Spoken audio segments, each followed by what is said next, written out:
Part तो आप लोग को दे दिया है। ये सेकंड पार्ट है जिसमें बाकी बचे हुए क्वेश्चंस को हम लोग यहाँ डिस्कस करेंगे, किस किस तरह का क्वेश्चंस आते हैं। तो मैंने आपको बताया कि वर्ड प्रॉब्लम बेस्ड है, क्वाड्रेटिक इक्वेशन को चेक करने का तरीका था, और यहाँ पर उसके नेचर ऑफ रूट्स से रिलेटेड क्वेश्चंस आपको मैं डिस्कस करूंगा। तो इसमें दो एग्जाम्पल दिया हुआ है, दोनों में रूट्स का नेचर कैसे होगा। तो सबसे पहला क्वेश्चन है 2x square minus 3x plus 5।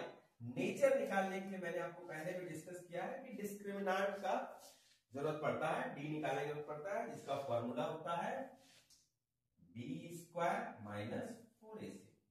तो आपको इक्वेशन में पता है b किसको बोलते हैं, x का कोफिशिएंट जो हो गया वो b हो गया, तो b equal to -3,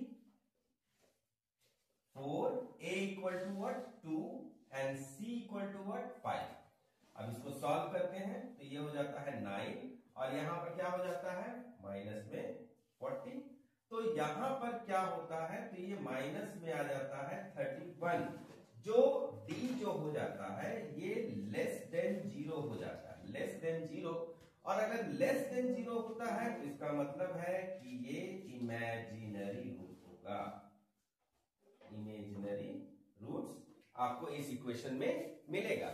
second equation जो है, ये जो इक्वेशन है, अब इसमें कैसा रूट होगा, तो सबसे पहले इसमें भी हम d निकालने का कोशिश करेंगे। d इक्वल टू व्हाट, तो b square minus 4ac, b equal to what, b equal to -4√3 -4√3 -4, a equal to what 3 and c equal to 4।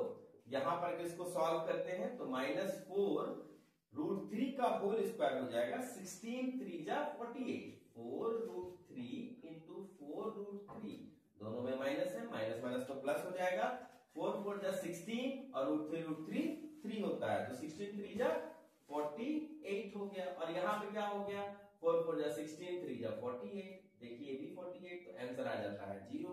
तो d जो है अगर इक्वल टू 0 होता है, d अगर इक्वल टू 0 होता है तो ये रियल होगा, रियल रूट्स होगा और इक्वल रूट्स होता है।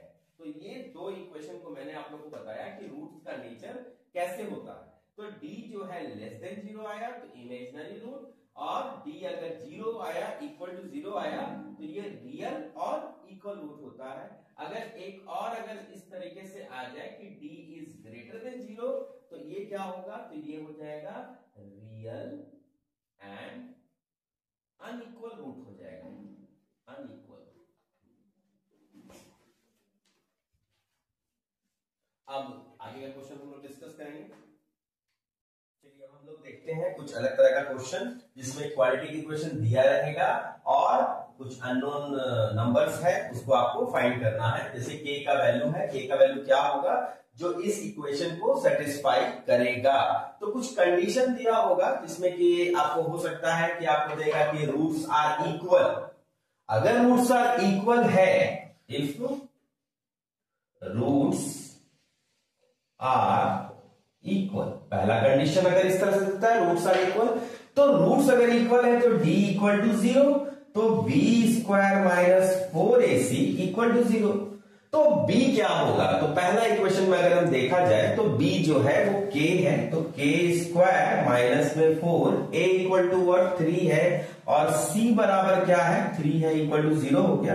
तो k इक्वल टू क्या हो जाएगा, तो 4 2 जा 8, 8 3 जा 24, k स्क्वायर इक्वल टू 24, और k इक्वल टू क्या होगा, तो प्लस माइनस रूट अंडर 24। इसको अगर आगे भी सॉल्व कर सकते हैं तो k equal to plus minus root under 24 भी हो जाएगा। अगर मान लेते हैं इसको आप आगे सॉल्व करते हैं, तो इसके आगे आप सॉल्व करना चाहते हैं तो 24 को अगर आप तोड़ते हैं तो 2 से करिएगा 12, 2 से कीजिएगा 6, 2 से कीजिएगा 3, 2 बार 2 आता है तो ये आपको रूट के बाहर आ जाएगा, तो ये प्लस माइनस 2 रूट अंडर 6, ये भी मेरा आंसर हो जाएगा।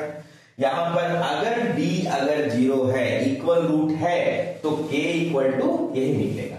सेकंड इक्वेशन को हम बताते हैं, अगर मान लेते हैं रूट्स इक्वल नहीं है बट इक्वल, बट वो रूट्स जो होगा वो रियल होगा और अनइक्वल होगा, रियल होगा एंड अनइक्वल होगा, रियल होगा और अनइक्वल होगा। तब इस कंडीशन में d must be greater than 0, तो d equal to b square minus 4ac is greater than 0। अब इस कंडीशन में ये क्वाड्रेटिक इक्वेशन नहीं है, तो सबसे पहले हम लोग इसको कन्वर्ट करेंगे क्वाड्रेटिक इक्वेशन में। तो यहां पर क्या चीज दिया हुआ है, kx है, तो kx को हम x के साथ मल्टीप्लाई करते हैं तो kx स्क्वायर, माइनस में kx है और 2 के साथ मल्टीप्लाई हो रहा है 2kx हो जा रहा है, प्लस 6 है इक्वल टू 0। तो अब इस केस में b जो है वो क्या है, तो माइनस 2k है, तो इसका होल स्क्वायर हो गया, माइनस में 4 हो गया, a इक्वल टू k हो गया और c इक्वल टू 6 हो गया। अब यहां पर क्या होगा, जब इसको हम सॉल्व करेंगे तो ये मेरा आ जाएगा 4k स्क्वायर माइनस में 24k। तो यहां पर मेरे को क्या होगा कि आपको अगर हम 4k कॉमन निकाल दिए तो k माइनस 6 हो जाता है, जो ग्रेटर देन 0 है। यानी कि आपको 4k इज ग्रेटर देन 0, यानी k must be greater than 0 और k minus 6 is greater than 0, यानी k must be greater then 6 होना चाहिए। ये अगर ऐसा आता है k का वैल्यू, तो ये मेरा क्या होगा, रियल और अनइक्वल रूट होगा। चलिए हम लोग आज का लास्ट प्रॉब्लम को देखते हैं। अगर आपको ये सारा, आप अगर वीडियो को देख करके अगर आप कुछ प्रैक्टिस भी कर लेते हैं तो मुझे लगता है कि आपका क्वाड्रेटिक इक्वेशन से एक भी क्वेश्चन नहीं छूटने वाला है। तो ये लास्ट क्वेश्चन है, इसको हम डिस्कस कर लेते हैं। तो क्वेश्चन में दिया हुआ है कि क्या पॉसिबल है कोई रेक्टेंगुलर प्लॉट को डिजाइन करना जिसमें लेंथ जो है वो ट्वाइस इट्स ब्रेथ है। तो अगर ऐसा है तो आप लेंथ और ब्रेथ निकालिए। तो सबसे पहला चीज दिया हुआ है, लेट हम करते हैं कि लेंथ जो है उसको हम, लेंथ क्या बोल रहा था question, length is twice its breath, तो लेंथ को हम 2x मानेंगे और ब्रेथ जो होगा उसको हम x मान लेते हैं, क्योंकि ब्रेथ का ये दुगना है। चलिए नाउ अकॉर्डिंग टू क्वेश्चन यहाँ पे क्या बोल रहा है, length into breadth equal to 800 दिया हुआ है। तो लेंथ जो है आपको क्या जो दिया हुआ है भाई, तो लेंथ आपको दिया हुआ है 2x, ब्रेथ दिया हुआ है x इक्वल टू क्या है 800 है। सो हम इसको अगर मल्टीप्लाई करें तो 2x स्क्वायर इक्वल टू 800 हो जाता है और x स्क्वायर इक्वल टू 400। 2 को मैंने इधर ला करके और उसको सॉल्व कर दिया, तो ये मेरा 400 मेरे को मिल गया। अब x इक्वल टू व्हाट, तो यहाँ पे रूट अंडर 400 होगा, जिसका आंसर हो जाता है प्लस माइनस 20। तो ये 20 मीटर जो आ गया वो x का वैल्यू आ गया। इसका मतलब है कि ये पॉसिबल है, इसका आंसर आ सकता है। अगर ऐसा है तो लेंथ जो होगा वो 2 इंटू 20 मीन्स 40 मीटर और ब्रेथ जो है आपको 20 मीटर हो जाएगा। यही आंसर है। आशा करते हैं कि आपको सारा अच्छा समझ में आया होगा।